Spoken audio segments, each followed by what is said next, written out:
Viewers, I needed to stretch the fabric from the corners, and the best way is that you keep a wooden frame for this.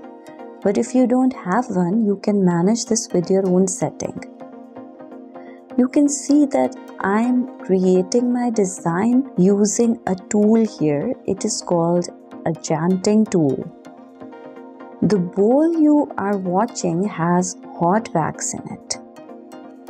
And remember that as I'm using a piece of silk here, making my design using wax, my movement of hand has to be very quick, as silk is fast to absorb the hot wax, spreading it.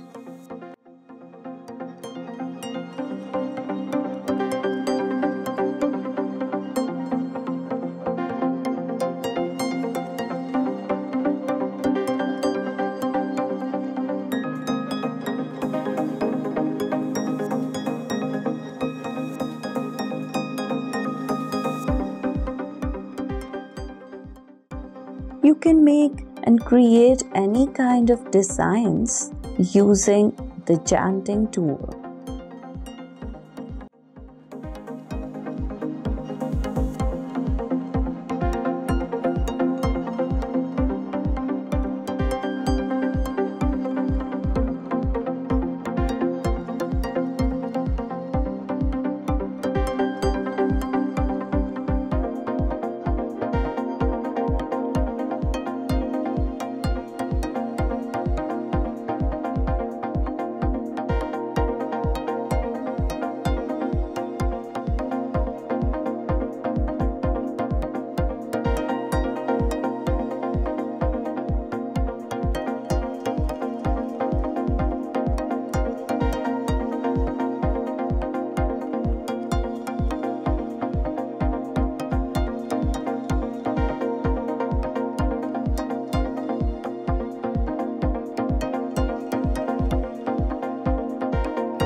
Now I'm done with the design using wax as a dye resistant on silk with the Tjanting tool.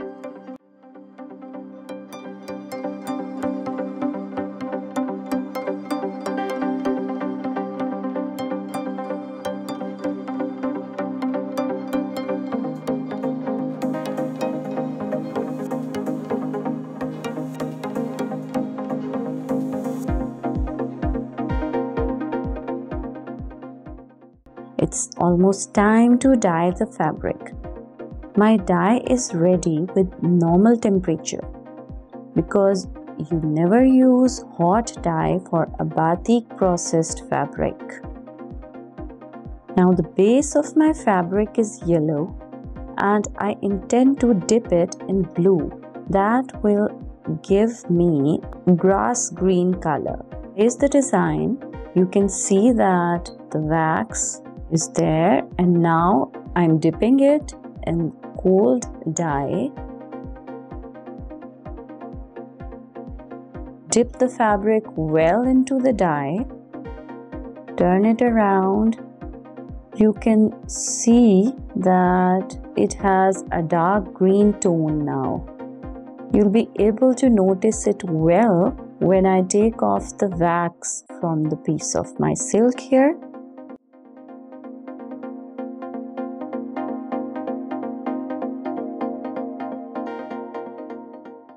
Now it's time to take off the wax from silk. I have made a pad of newspaper sheets and I've spread my piece of silk on top, and then I have put another newspaper sheet on the fabric and I'm ironing it. The newspaper sheets will absorb all the wax from the processed piece of silk.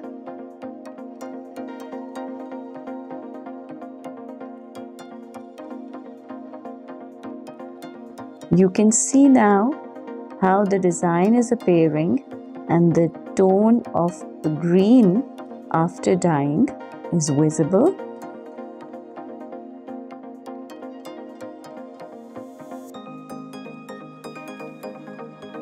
The newspaper sheets are getting oily with the wax.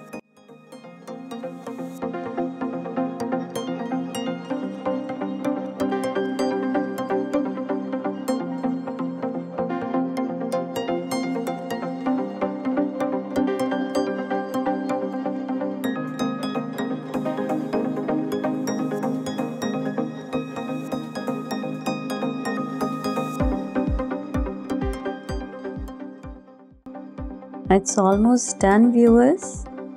One more application of newspaper sheet.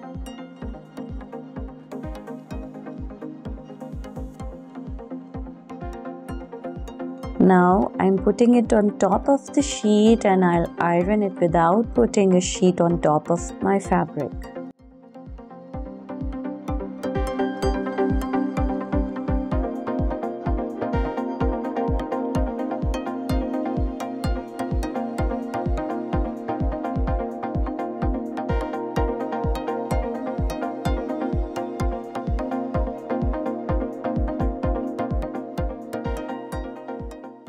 And here's the final product.